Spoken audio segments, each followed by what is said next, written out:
friends in Christ, my topic is the sacred liturgy under attack, and I'd like to have a few prefaces before I get to the main point. When one says that something is under attack, it's perfectly possible that the attack comes from outside. So you could say the family is under attack, the government is under attack, and so on. But I think you will agree that in the case of the sacred liturgy, it's uniquely the fact that there is no attack possible from outside. The armies of atheists could suppress the church, shoot the priests, and so on, but they have absolutely no effect on the church's prayer. So if in fact there is an attack on the sacred liturgy within the Roman Catholic Church, of course, we have to look within ourselves for the culprits, because this is a kind of civil war. And I need not tell the group here of especially great agony that I know about 30 different ways to break up any organization. I had the fortune or misfortune to start a small school in the United States, and I can tell you all kinds of ways to destroy the school, but the best way is to start talking about the liturgy, and you can line up 15 factions which would make Belfast seem peaceful. And I think you appreciate that, not perhaps so much in this country as in America, because this country has its historical sanity, plus its indult. But I keep reminding my audiences in the United Kingdom, you should never be smug. You should never say, this is Fortress England, we're protected by the Channel and everything else, that you're only 6 hours away from New York. And we've got enough kooks in New York who are experts at workshops and call to actions and ever, and therefore Fortress England can sink. So you should always be grateful to God for whatever sanity you have in the liturgy, and you should beware lest some of it be dribbled out or even destroyed outright. So that's my first remark, that obviously this is an internal problem of great moment in the church. There's tremendous insensitivity on the part of many in authority with respect to this program, and I think there's a lot of errors on all sides, especially by certain extremist groups who only hurt the cause for a sober liturgy when they make somewhat intemperate remarks about invalidity of rites and the like. My second preliminary remark is this, that it is really impertinent of me to come to this group and to speak on the sacred liturgy for a very good reason, which I'll divulge later on, that I am in no sense an expert on the liturgy, that there are all kinds of problems in modern Catholicism and modern philosophy for that matter, and I have suffered with the liturgy. I have kept up with liturgical developments and disasters, but I'm by no means the articulate analyzer which I should be or might be. Even so, I give you this one apology for my presence here. Humanly speaking, the greatest gift in my life was to have met Dietrich von Hildebrand in 1949, and I took my doctorate under him, and I became his fast friend. He was the best man at my wedding, and I used to see him about every 2 weeks until he died. In 1977, you know, he wrote this beautiful book, Liturgy and Personality, which is unfortunately out of print, and he used to tell us that he could never write that book in the present state of the church, which is self-evident. But that marvelous book took the immemorial Mass and showed relationships that showed how whosoever was caught by the inner meaning of the immemorial Mass automatically, without intending it, was able to develop great features or attitudes which belong to the full personality, regardless of his education. The immemorial Mass, the primary purpose, of course, was worship.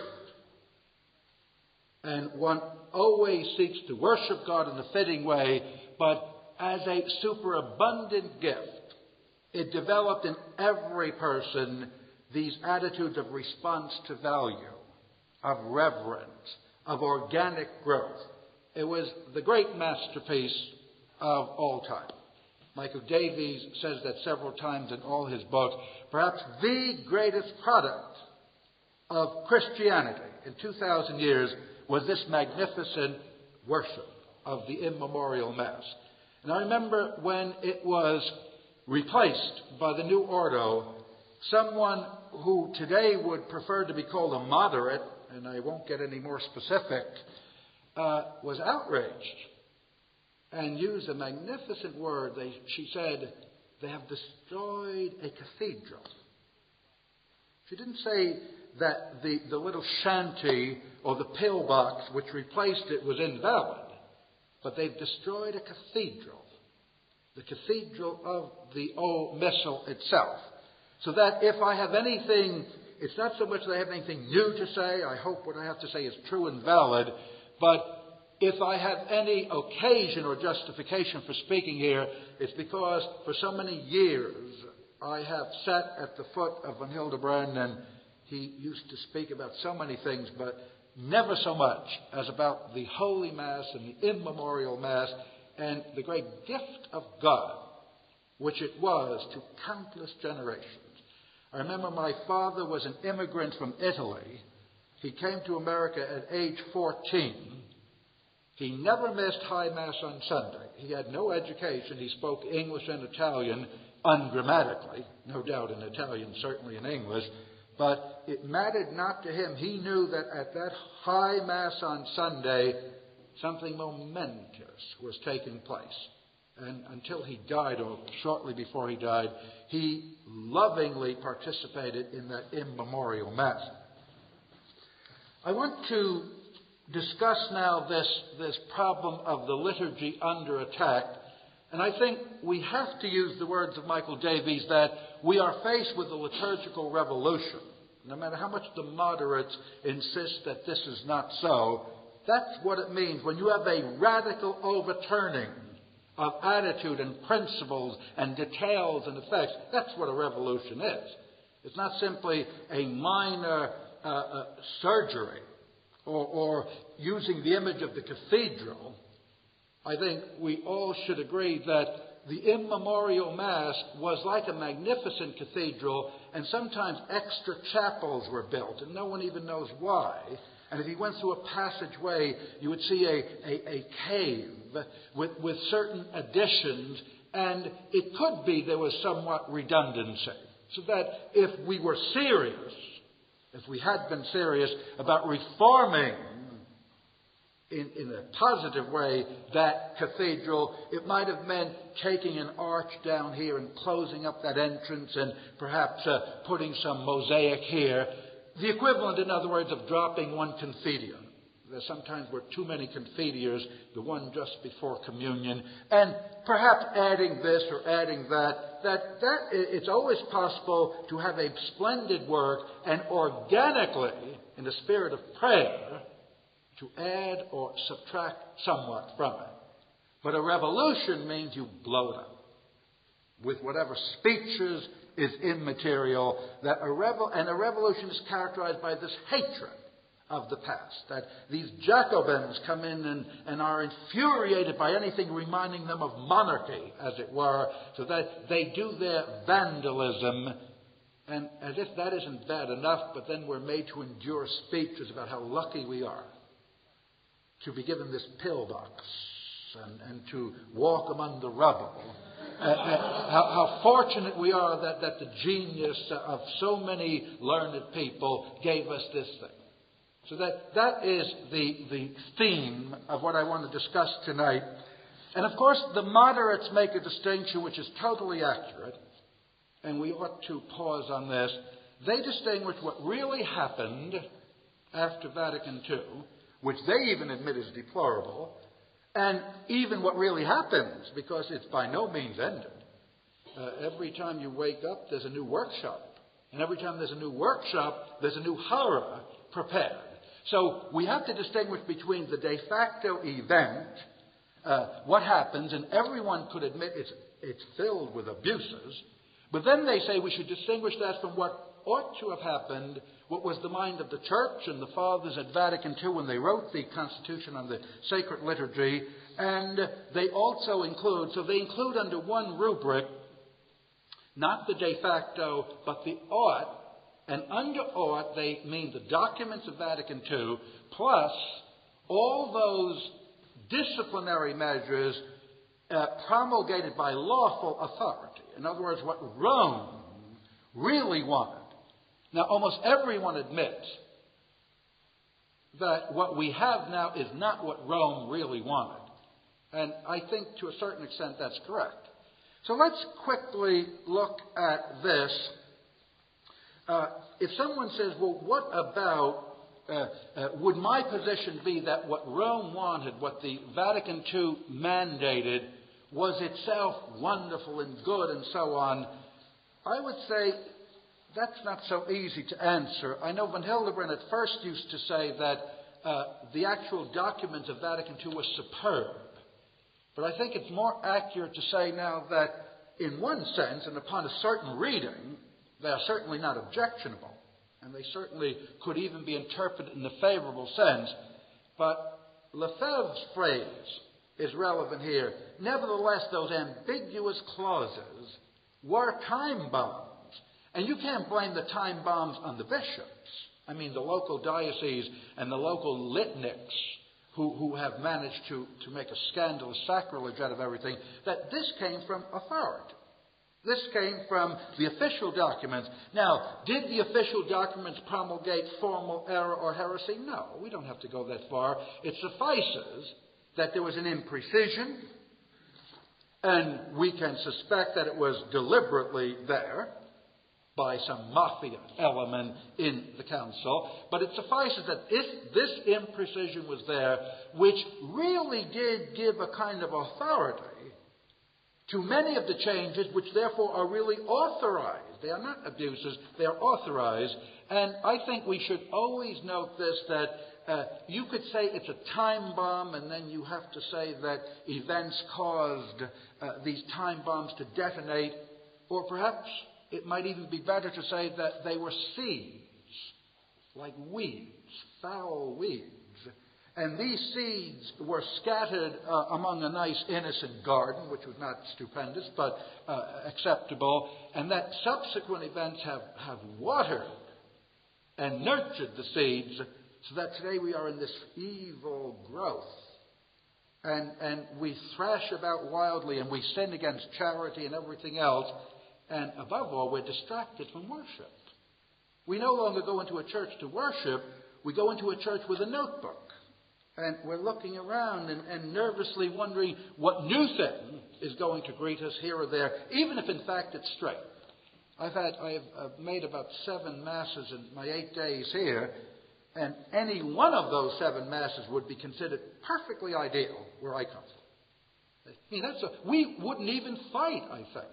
We'd say, well, let's leave well enough alone. You have sobriety. You have the literal Mass as it's in the new Missal. You don't have these endless innovations. You don't have mini-skirted girls distracting you and so on. So I would almost say I could accept that. But where I come from, we do things much better, and we have so much more progress and more money for workshops, that even if 6 out of 7 masses are acceptable, it's like Russian roulette. You don't know if this chamber has the bullet. And therefore there's no worship. Everyone's anxious. And this ought to be the most sublime moment of the day. And instead it's one more contribution to agony, one more temptation to uncharity. And therefore it's already scandalous that such a thing should exist. Now, about the abuses, I think there's absolutely no need to dwell on them in detail, but we can certainly skim over them just to appreciate what has happened. That we've had 15 years of liturgical anarchy and revolution and ultimately horror. I've heard from several sources that this full horror has not reached England too much. But as I say, we're 6 hours away, we in America. And I know enough of many dioceses in America to say it's in a sense the rule that one has abuses. That New York Archdiocese is among the sanest. there's nothing to shout about, but they just go through the bland motions with no enthusiasm really. But in the minute you leave the New York Archdiocese, you have every kind of stupidity. And you, of course, have justification from on high. Not from Rome necessarily, but certainly from the local ordinary. And all this effusive praise about how wonderfully contemporary liturgy is, and for the first time in our lives we're really awake and the like. Now, we also know from statistics, for what they're worth, that millions and millions no longer worship.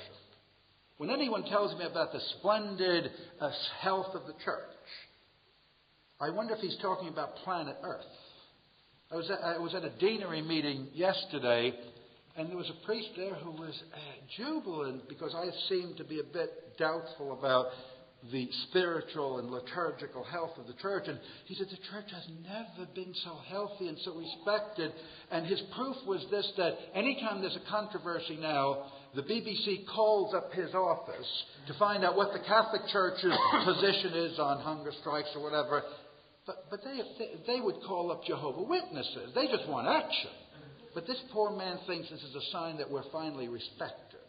On the contrary, I think our internal squabbles, our shallow theology, our scandalous disobediences have made it that we have lost most of our savor, and we are rightly trampled upon by men. We're the laughingstock of the world. That instead of being the moral authority which would make the state tremble, which we were so short a time ago, at least in America, you didn't put on a little dirty film lest the Cardinal Archbishop of New York speak. But the salt has lost its savor, and quite rightly we're dismissed. So in no sense am I am in no sense one of these bubbling optimists who congratulates oneself on the health of the church. And one of the proofs is this. It's not the only proof. Maybe we have, instead of quantity, quality. But I'm not persuaded of that. We certainly don't have quantity. Year by year, fewer and fewer people worship. And even the moderates admit that projecting into the future, within 10 years, they'll be lucky if 5% of France, for example, attends Mass on Sundays. They're getting close to that now. But of course, it's not because of the council. See, that would be the fallacy of post hoc ergo propter hoc. I think they're right. I think it's because of cosmic rays. I think that's what is the real reason that we have to investigate this. I mean, what else is it because? Now, I don't say it need have been done. I don't say it necessarily was fated to follow from the fact of a council, but given what happened historically, it's intelligible that all these things happened. And what we can say that even at best, in the normal parish, the daily Mass, the Sunday Mass, the Saturday Vigil, we have a litany of bland, flat services.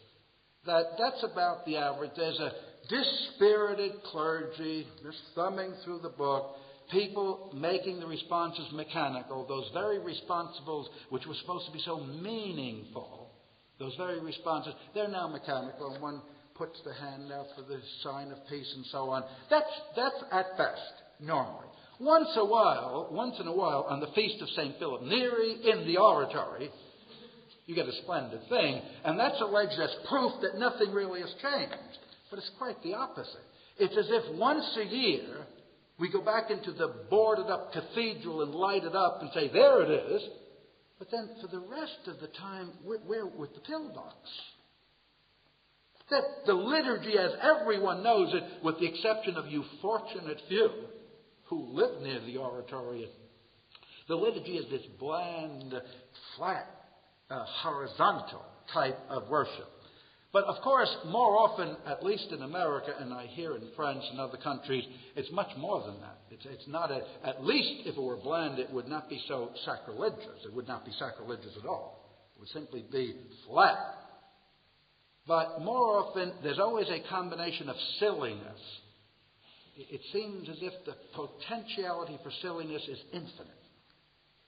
In people of miserable culture, miserable education, but they're flattered now that they too have to contribute to liturgy. They're busy at night while we are playing cards. They're busy in their self-sacrificing way writing liturgies for children, for Thanksgiving, for everything else.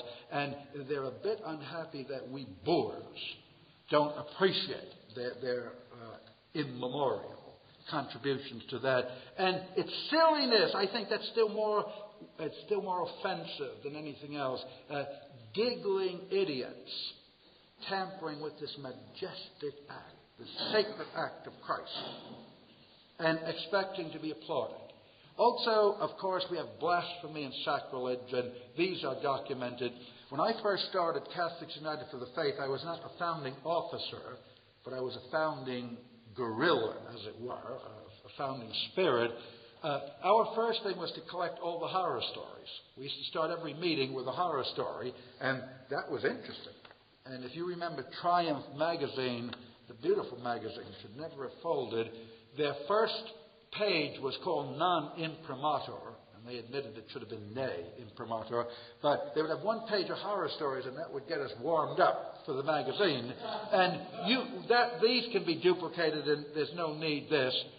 Also, I think we ought to note, though, that in the modern post-conciliar church, there's a new rudeness concerning the liturgy, that in other senses the clergy are somewhat more polite and accessible, but there's this ruthless rudeness toward people. And I've been in the pre-conciliar church. I'm 53 years old, so I've seen both sides equally. And I know there were a lot of these authoritarian monsignors who would dominate the flock, and they were not Christian or courteous even, but they're infinitely surpassed by this rudeness today, this insensitivity on the part of priests and ordinaries with respect to this intimate act of worship, with respect to souls. They brush past with their arrogance. So that is what we have to do. And the single greatest note, though, everybody admits, is the loss of the sense of the sacred, the loss of reverence toward the things of God. You know, I know Michael Davies quotes Louis Bouillet, the French Oratorian father, in a very positive way, very often, and rightly so. He has a book, The Decomposition of Catholicism, which is still more gloomy than anything I've ever said. But Bouillet himself is very sensitive because he defended the whole reform of the liturgy. I was in a meeting with him many years ago in Arkansas, and I played the devil's advocate. He had flown in for some reason, and we had about 6 Americans there. So my point was, okay, you tell us why we needed a reform of the liturgy. You tell me why it's so good, and so on. And even then, this was about maybe 1969 or so, I don't remember the year, it was quite a long time ago, he thought it was self-evident that we had to have a reform of the liturgy, not merely to get rid of a confiteor, as it were, to brick up one of the chapels, but he said the old liturgy was impoverished. Louis Bouillet. So in a sense, he was a lover, and he was on liturgical commissions. He's no idiot. He's a very intelligent man.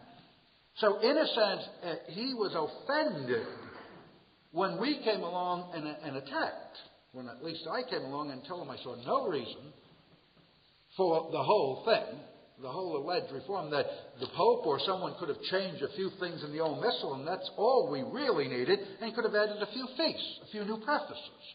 That really would have been my idea of liturgical reform. But Bouillet was insistent, no, there's so much we had to have, and this is wonderful. But if you read his books, he has damning statements such as, today there is no liturgy worthy of the name. And this is from a man enthusiastic, at least about the documents, perhaps an architect of those documents of Vatican II.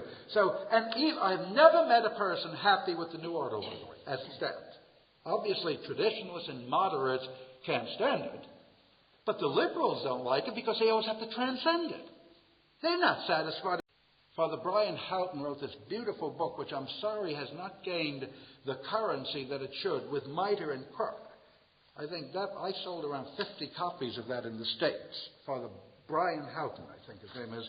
and excellent book. And he captures in this semi-fictitious sense the psychology of change. That, you know what the whole point is this? There is a myth that if you have the same thing all the time, it's monotonous. And therefore, the only way to come alive is change, change, change. But that is only relatively so. If you just think of it, that blessed sun, S-U-N, is the same day in and day out. You in England don't know that, but it's so. It's so. And every morning we expect the sunrise. And I don't say, oh, curse another sunrise. No, the sunrise was the permanent background against which to look at summer and autumn and winter and spring. There has to be something permanent against which to let the colors of the seasons change. So that it is the greatest blunder, even psychologically, even anthropologically, as James Hitchcock says in one of his books, to change something so intimately connected with the church. Or if the change be, it should only have been organic and slow, because the Holy Mass, the liturgy of the church, is like the sunrise. And of course you have seasons, and longer and shorter days, and the different colors of the season. But that sun, we don't want that changed. That was the background of our spiritual life. It was the background of the whole life of the church. And of all things in pre-Vatican II, I thought that was the thing least in need of revision. I had all kinds of suggestions for revising philosophy in Catholic school. I thought it was a disaster. And perhaps we could have changed courtesy and so on. But that sun, that glorious sun, the most we should have done is to maybe change a few shades in the spectrum, or added a few brilliant colors in a different season. But nevertheless, the psychology of Bonini's reform, and Van Hildebrand calls him the evil spirit of the liturgical revolution, whether he intended it as not or not, it's not a question of looking into his mind and saying he consciously plotted the destruction of Catholic worship. No. It need be that he too was caught by utopia. All these experts, that's their occupational hazard. They read a book or they have a dream and it gleams in their eye, and they don't care about experience. They don't care about the whole rhythm of organic change. They impose something with the full knowledge that it's scientifically accurate or whatever. So whatever it is, but the effect was this, that our sun was made to be some dizzying spectacle. Sometimes it would rise, sometimes not. Sometimes here, sometimes there. And this nervousness is poison for a contemplative life of prayer. And this, therefore, and this is authorized. I mean, you cannot say that this is due to abuses of liturgical clowns. This from Rome. This from Archbishop Bonini's form of congregation, of worship. And also, and let's not forget this, the wretched translations. That, I sometimes have malicious dreams, and they are no doubt sins against charity. But I've got a beautiful one that I don't think will get me into trouble. My fondest dream is that in eternity, certain men are going to wear a sign around their head. I translated the New Ordo into English. That's all. Only time. No hell, nothing else. I want them to take the credit for this abomination. And they're so proud of it. And they have all these sophistical defenses of it. And that the craven hierarchy should always say yes, yes, yes is unbearable. I hear England and Wales had a better translation, but I sell one. We Americans, we're such classicists and poets and the like. So you people were sold this atrocity. And in other languages, it's more or less accurate. I don't merely mean pro multis. It's bad enough, but you could not say, it's stupid to say just because of that phrase, the whole thing is invalid. Oh, you poor man. The liberals will throw you the phrase. They'll translate into many, and then you want to buy the package? And then you're happy? Now, how trivial the whole thing is. But the whole wretched, from the point of view of accuracy, from the point of view of arrogance, That in their own wisdom they know there's no such thing as spirit. Therefore they speak of self and all of these things. This is a disgrace. I mean, we should have another sign. I authorize the new translation. That's going to be delicious. There should be this kind of little cute revenge. I hope it's in heaven. But anyway. Now, this something we ought to know is this. I think I know many, many groups fighting modernism in the church.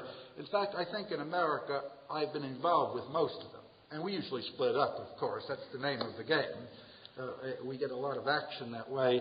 But the trouble with most resistance movements to modernism, I think, is this. They're too narrow. It's nice to have a specialty, but some people worry only about the mass. Some people worry only about the destruction of Christian ethics. Some people only worry about the catechism.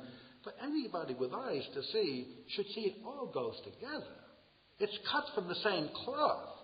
We have this evil spirit in the church which denies or mutes or distorts the vertical dimension to God, the supernatural, so that it shows up, of course, in liturgy, in stupid translations, in blasphemous or otherwise silly antics in the liturgy. But of course it shows up in catechetics. In fact, when Hildebrand thought that the catechetical crisis was more serious than the liturgical, neither could exist without the other. If you had sound catechetics, they would not have endured the horizontalism of the modern liturgy. And if we had sublime liturgy, one would not have endured the stupidity of the new catechism. So what we have to see is that it all goes together. And that the only effective movement is this, that whatever is your specialty or your hobby, some people have this hobby and some people have this hobby, you should insert that hobby against the larger background of the total crisis. And you should begin to see that almost nothing is by accident and that everything reinforces everything else in all these affairs. And I note this, that this authorized revolution concerning us, in a sense, the most serious locale or locus was in Mass itself. But as Davies points out, it also is adumbrated in the rite of holy orders. Davies has an excellent book on the order of Melchizedek. And one ought to see, because you see, the priest is the one who says Holy Mass. And in the moment a priest is formed, I don't say with heretical doctrine, but in the moment of formation, in the moment the very ordination ceremony mitigates or does not stress this point and instead overstresses that point, the very consciousness of the priest changes. Does that make his Mass invalid? Not at all. But it gives him an identity crisis, which is the big fashion. Who am I? What am I doing here? Well, I don't blame you, Father, if you listen to these stupid catechetics. If you got all the pretty girls doing all your work, in giving out communion, reading, doing everything and preaching in some churches. Because why should we deprive the congregation of PhDs in theology? Well, obviously, I don't know what you're doing here either. So this whole crisis, it's a priestly crisis. It's a liturgical crisis. It's a catechetical crisis. And I've always believed that the most wretched thing that has happened in the last 20 years was the Dutch Catechism. I think that because it's so intelligent, I mean, everything since then has been stupid. The typical catechism that has come out since the Dutch Catechism is such that I say anyone who is seduced by it really ought to suffer for that, because it's negligible, it's vincible ignorance. But the Dutch Catechism was intelligent, and it seemed to soar, and it's got beautiful passages and all that, but it had every poison about this horizontalism, this lack of sense of the supernatural in exchange for the natural and everything else. And this thing sucked the sense of truth and faith and supernatural out of the church. And where was authority then? As Hamish Fraser said, The church, the teaching office of the church is perfect. Even during the reign of Paul VI, we have magnificent teaching documents. I think his Credo of the People of God is magnificent. His Humani Vitae is magnificent. Many of them.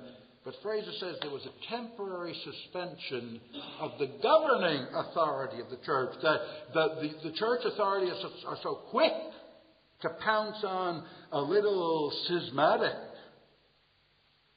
saying Mass with 3 people in attendance instead of sine popolo. That, yes, they hunt them down like wretches. But when this poisonous catechism was ordered, not promulgated, it was still translated into all these languages. The corrections were put at the end. Nobody reads the correction, and the poison has seeped right through the church.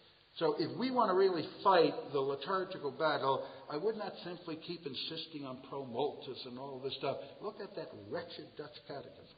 And so far as I know, no one has thoroughly refuted it. It's forgotten. We've transcended it, that at one time it was a scandal, but now we're faced with so much more treachery, so much more brazen heresy, that one forgets it. But I think historical research will show that little Holland, which has so many virtues, that little Holland was the main vehicle for the demoralization of the church in that Dutch catechism. I remember at Fordham is allegedly, is truly of Jesuit Catholic origin. We honestly say we're secular now. We did that for the sake of government fund, free money, it's free money. But we used to have a lot of Catholics teaching. And I remember the faculty, those in philosophy at least, it's beautiful. Dutch catechism, just beautiful. And these were the Greenwood. They were daily communicants. And therefore they were not fit. They were not psychologically or philosophically fit to really enter into the problem of the liturgy. And I don't know how it happened, but the enemy knows all this. That there is some power, diabolical power, that wants to destroy the worship of the church. And it's doing a great job. And part of that, as I say, is this catechetical thought. Now, when it comes to the Mass, I am in no sense an expert, as I say, and I am satisfied and eternally grateful for the work of Michael Davies. That I remember when I was at CUF, I said, I wish I had this document. I wish I could read Latin. I can't read Latin even. And you're taping this, I know it. But I admit that. I'm an idiot in languages. But even to find out which came first, was it that thing or this thing or this thing, well, at least Davies has given us all the documentation. I think he's given us a very honest analysis, and if you ask me, a very charitable and generous analysis in his 3 volumes, Cranmer, Pope John, and Pope Paul's Mass. Those 3 volumes, also in the order of Melchizedek. And I agree with Davies that I don't think that there were all these formal heresies. No, I think the accurate analysis has to say this, that with respect to the new Missal, there was no authorized denial of anything essential. There's plenty of unauthorized denial of everything essential. We know that. But so far as Rome and even Bonini went, you could say that given the right interpretation, there was no authorized denial of anything essential, but obviously there was this emphasis, this nuance, as they're fond of saying, of one aspect to the exclusion of the other. And one thing apropos of this is how we have the liturgy of the Word as opposed to the so-called principal parts of the Mass. Von Hildebrand noted this too, that this liturgy of the Word, which used to be called the Mass of the Catechumens, despite the fact that Bouillet thinks it was impoverished, and maybe we could have used a few new passages from the Bible, not from Théo de Chardin. But this liturgy of the Word has not the function of instructing. If you want to be instructed in the Bible, you have a Bible class. And you better make sure you have someone who believes the Bible is true, because if you have a Bible class and have a liberal teaching it, you might as well stay home. I love this, that we're told how lucky we are. We have so much more biblical input in the Mass. At the same time, all our biblical experts, or most of them, like Raymond Brown, are eroding the literal sense of the most basic passages in the Bible. But the Mass of the Catechumens, as Hildebrand said, was to dispose us. It was to set the stage for what is to follow, the sacrifice. It had its variations, but it's by no means necessary. It's not even desirable that you read the Bible from beginning to end. And that would even presuppose daily Mass. And the people who go to daily Mass usually read the Bible anyhow. And I used to do this. They always want social science. I don't know if you have these people, but in America we have social scientists, and they're very offended because these stupid churchmen, all they want are philosophers and theologians, and they are turning their back on the input that the social sciences can give to the renewal of the church. Well, in a certain way, they're right. Why don't we have a sociologist, pay him $500,000, he'll want it, and let him go to 500 churches across the country or the world with stopwatches, and let them time the liturgy of the Word as opposed to the liturgy of the Eucharist. And you're going to find out, at least in my church, I did that informally, therefore not scientifically, the liturgy of the Word, it never ends. Father Crane calls this the talking church. They first explain what it's all about after they greet you, and then they read this, and then they read that, which I admit is in the Missal. Then it's not a sermon, but it's some sort of an explanation of this, and so on and so on. And the clock is going. It's sometimes 18 minutes past on a weekday. Then, from that moment to the end of Mass is 4 minutes. Especially if they have Eucharistic ministers, extraordinary ministers. We have 80 in our parish. Very extraordinary. While the priest sits down. So, this already tells you something is wrong. That they have taken the act of worship of the church, and they act as if the theme is instruction. And this is a distortion. Is it heresy? Obviously not. How could you be heretical if you merely read the Bible? But some passages from the Bible are kind of boring. Ox begot Zig, and Zig begot Mig. And this is what we need. Even that could be good in the right place. I could see if the theme of the Mass is the birth of Christ. You want the generations of Christ. But some of these Old Testament passages have no relevance to worship. But no, the experts got to get it in. And see, we're no longer impoverished. We have rich readings. And of course at Fordham, they're much richer because we will not restrict ourselves to the Bible. We have wonderful Jesuit thinkers like Teilhard. So he very often is the reading for the day. And I find out at Fordham, they have Dutch, I don't know, it's in English, but it says, it's printed in Holland, they have Dutch canons, which I have never heard of. And I think it would be interesting for further researches into the productivity of the conciliar church, this whole flowing of culture coming from the church. And if you read that, you need a microscope to find any resemblance to authorized canons. But we have them. Now, this whole problem is, I think everyone notes that you see, in this country, I believe that your chief antagonist in religion, or your separated brother, is the Anglican Church, which certainly has a sense of form. But in America, we have the old tinkling piano churches. We have good people, but there's no sense. For they have barren things. Everything looks like a hospital operating room. Plain wood. And no altar, no flowers, no this and no that. And everything in these churches is preaching. Now, I think they're darn good preachers.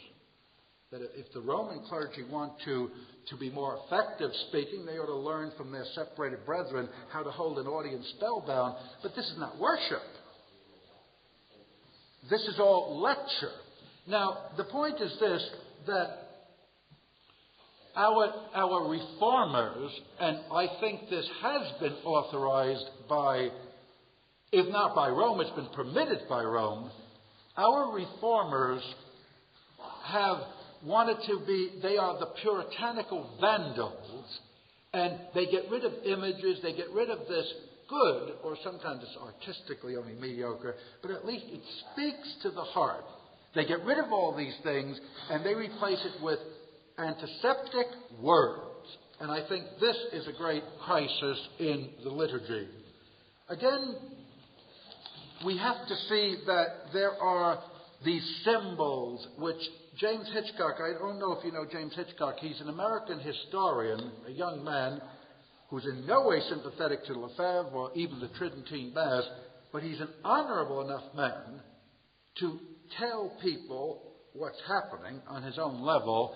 And Hitchcock notes that outward symbols are by no means essential. That the essentials of things have their full validity quite apart from outward symbols. But for most people, if something is out of sight, it's out of mind. If you merely have an intellectual religion about the great action of Jesus in this and this, but if you don't genuflect, if you don't see other people genuflect, you first of all, you're scandalizing each other. And sooner or later, you don't believe. Faith is a fragile thing. Faith has to be nourished by catechetics. Again and again you return to the Word of God because God assures us through Christ and the Church that He is present in the Mass, that there is a thing called an angelic choir, that there is such a thing as eternity. There is such a thing as this sublime reality in the life of the person. And when you keep refreshing yourself with this, then in your bodily actions you express it, you confirm your own faith, you confirm the brethren. But when everyone has this casual attitude, this strutting around, this doing this, this standing all the time, it scandalizes everyone, and it gives us the message there's nothing there. One day we forget to read the words of Christ. We forget to rehearse what Christ has said. And as a result, there's this chatter affair in the church. Now, did Rome authorize this? Well, it certainly didn't stop it. This wholesale secular... And we should know, of course, that the theme of Mass is never did you enjoy it, or even were you fulfilled, or did you get something out of it. Even traditionalists use that word, but they should not. I didn't get anything out of that Mass. And then one thinks that it's a question of nostalgia. I hate that word, by the way. That any time people accuse, when we are accused of nostalgia, we ought vehemently to repudiate that. The essence of nostalgia is that in the past we had some pleasant experience, a first love, a moonlight cruise, a kiss, peace on earth, or good Christmas. And then in the future, as time goes by, the memory of things past is turned on by some accidental association, and there's this sweet taste of the past. Now, that's a touching phenomenon. But anyone who worries about the state of worship, it's not that we're nostalgic for incense, or if we are, that's not the right theme. We should not articulate this.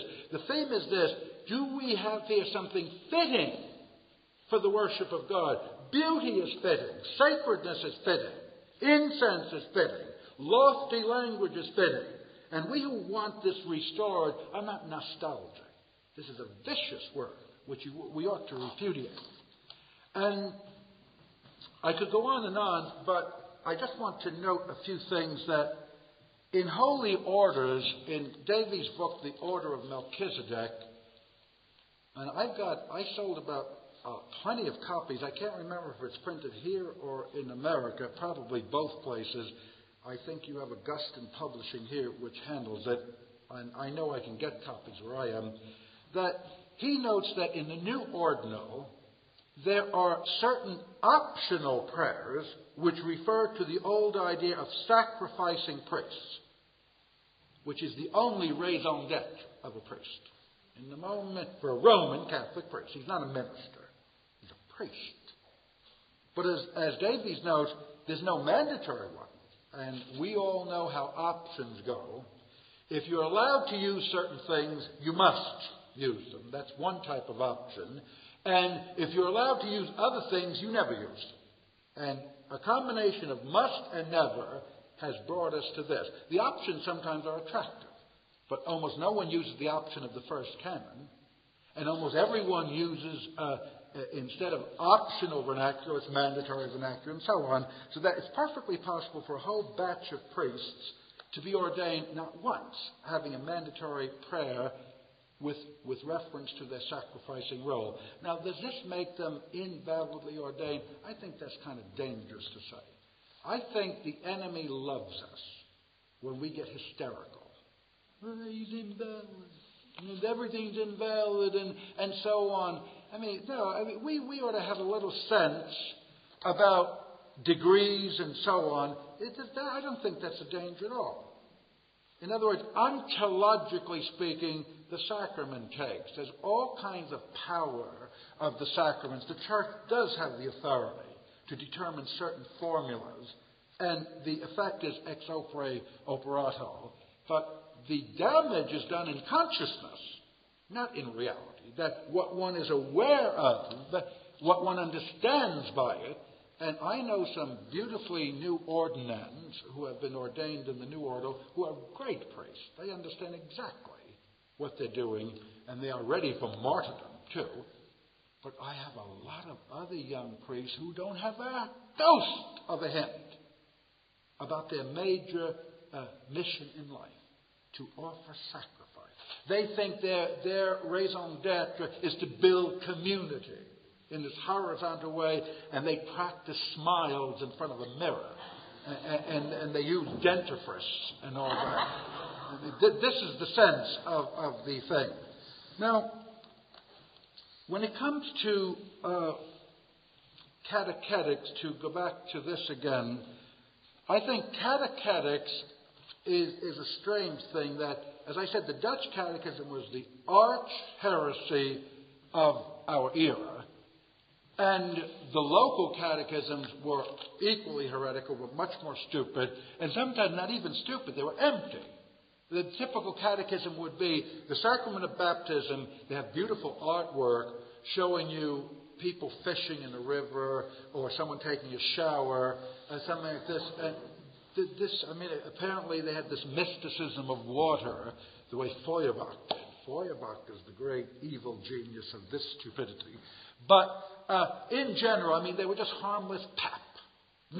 We've turned out one full generation of religious illiterates.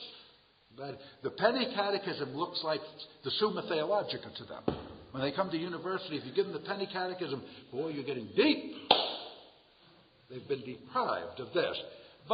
So therefore, the catechism is one great disaster, and that's another thing to think of in eternity. I wrote a modern catechism around your neck. You're going to have a lot of fun with this.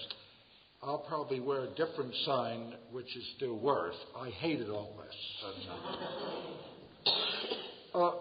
But Rome was good. To its credit, to the credit of Cardinal Wright, the catechetical directory, the general catechetical directory, was about the best document I've seen on this whole problem of catechetics. It was put out something like 10 years ago, and the liberals were worried. They sent these panic notes that we'd better defuse this or else it's going to grab hold quick.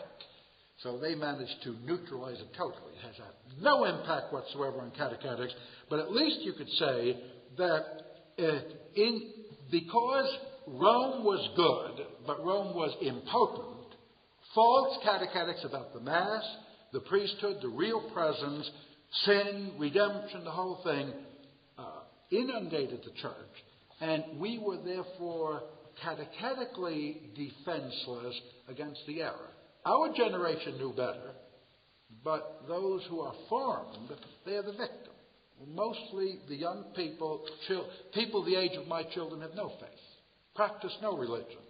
They wander like lost sheep on college campuses, and they are ready victims for every nutty cult. And then they start wearing Hindu beads and everything else, and that's like, man, that's real ritual. Now, I'd like to close with this, that what is the problem now? Well, I think we have a church in ruins. I think that if we were to speak in a metaphor of building, It's as if almost every sublime cathedral were bombarded, and these beautiful steeples, a mass of rubble, a few facades still stand, above all a few jewels of chapels here and there. But in general, the church is in ruins. We have real identity crises. It's not really funny among the clergy. These are the greatest victims because they were not prepared in many ways for what happened. They are the tormented. They're caught between everything, between the laity's expectation, unreasonable abuses of authority, all these workshops, lest they have time to pray or think something through. And we have this identity crisis. We have this tremendous loss of faith in the real presence. When people tell me how wonderful the church is, this new church is, and how we're having this renewal and so on, my one point is, but how many benedictions do we have? How many times do we have people going to church before the Blessed Sacrament? Oh, everybody proclaims Jesus as Lord, and we have all these theses and everything else. Renew, renew, renew. But the Lord is believed by De Fido teaching to be in that sacristy. And it becomes more and more lonely. And to be there in the sanctuary, it becomes more and more lonely, and the churches are locked. And this tells me the church is sick. There is no renewal. It's decadent. It's almost morbidity. And all this frenzied action is like the death rattle of a maddened people who have lost any sober faith, any faith at all. And we ask ourselves this, that we have all these sacrilegious masses. There no doubt are invalid masses because of total invalid matter. For example, 1 year ago, my own bishop, on Holy Thursday, offered his Mass with invalid matter. Big honey cakes and everything. And a scandal, and they're still doing it. So this is serious. This is what we should get after. I mean, when they have actually, and Rome has spoken, but one wonders if there's any discipline. Is there any teeth to the directives? Are there any teeth to the directives of Rome? One wonders. Now, I remember when Von Hildebrand was alive, we used to talk about strategy all the time.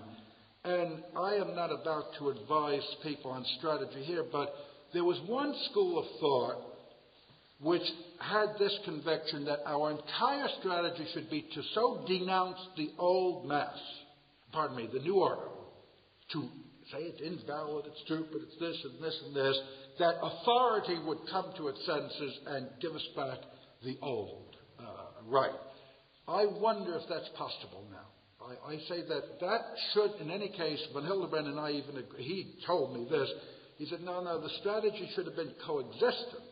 Now, you have the indult here, and I'm not sure how freely it's used and how much you're at the mercy of arbitrary abuse by intermediate authority, but I think the strategy has to be, in the name of simple justice, if not canon law, that we ought to get back the privilege that any priest at any time, in any church, is allowed to use the old missal.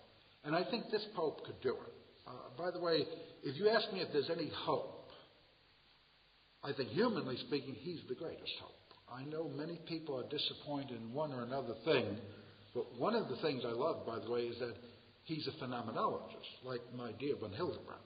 In fact, his doctorate was on Max Scheler, and Von Hildebrand was a great friend of Scheler, and this Pope thinks much more like Von Hildebrand. In fact, many of Hildebrand's books went to Lublin. And this Pope is highly intelligent. He has beautiful faith. I think he has real kindness, real pastoral concern. He's not nervous. He doesn't have to protect his own work. He doesn't have this pride of an author who is outraged when people don't appreciate his modern genius.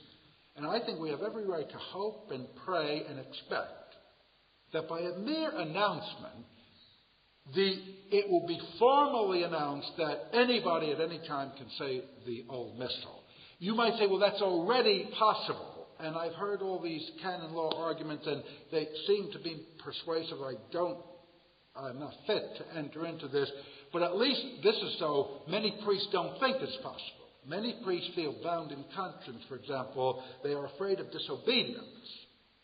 And I think one of the things to pray for is this coexistence throughout the church. And I think we have an excellent trend. I think one of the reasons why we don't have it right now is because of hysterical kooks calling this Pope Antichrist, the Anti-Pope. Because he says for all or something like that, per tutto. You see, we got him. How stupid can you get? And some people, they don't want to win. They just enjoy fighting. This is just so I think that this is the one thing. But also I think that this problem of Van Hildebrand has something, and I'd like to end with this. My former organization, CUF, Catholics United for the Faith, has two people, Whitehead and Lacudas, who wrote a book called The Pope, the Council, and the Mass. And I have to say, at least it's a valiant try. At least these people try to defend certain things which I think are indefensible, but I think they'll be rewarded for their sincerity and their hard work. But one thing running through the book is fatalism. Their whole point is don't fight it, it's here to stay, live with it. And it may be they're right. Please God, they're wrong. It may be they're right. But I just want to make, before I get to my last point, I'll comment on this. This would be the equivalent. Let's say all the cathedrals have been destroyed, and all we're left with is a pillbox, and a series of pillboxes, more or less ugly. That's the status. But if everybody cut out all abuses, supposing we really got the new Ordo period, supposing we even had Jubilate Deo implemented, well, it would be the equivalent of this. If you take even the ugliest pillbox, and if you have a loving family in it, they put a box of geraniums here. They put gold on the ceiling. They put curtains here. A certain patina occurs on the outside, and they put shrubbery. And within a short time, it's at least a dwelling worthy of a human person. So I would say that if even the worst happened, I don't even know if it's the worst, some people might think it's the best, but if even the worst happened, this new Ordo, said by faithful, sober, reverend priests, with no abuses whatsoever, and using legitimate options, and above all using Gregorian chant, it could at least achieve pillbox status with patina and geraniums and so on. And sometimes I'd almost settle for that. I'd say guess. And I still go to the New Order anyhow, but I would almost say, well, let's get on. There are a million other problems going. But I offer that as a kind of consolation that it's not the end of the world. It's a great tragedy, but it's not the end of the world. And apropos of this, also from this book by CUF, they keep insisting the Pope has the authority to give us this new missal, and I absolutely agree. Van Hildebrand's greatest point in this dispute was a brilliant article he once wrote.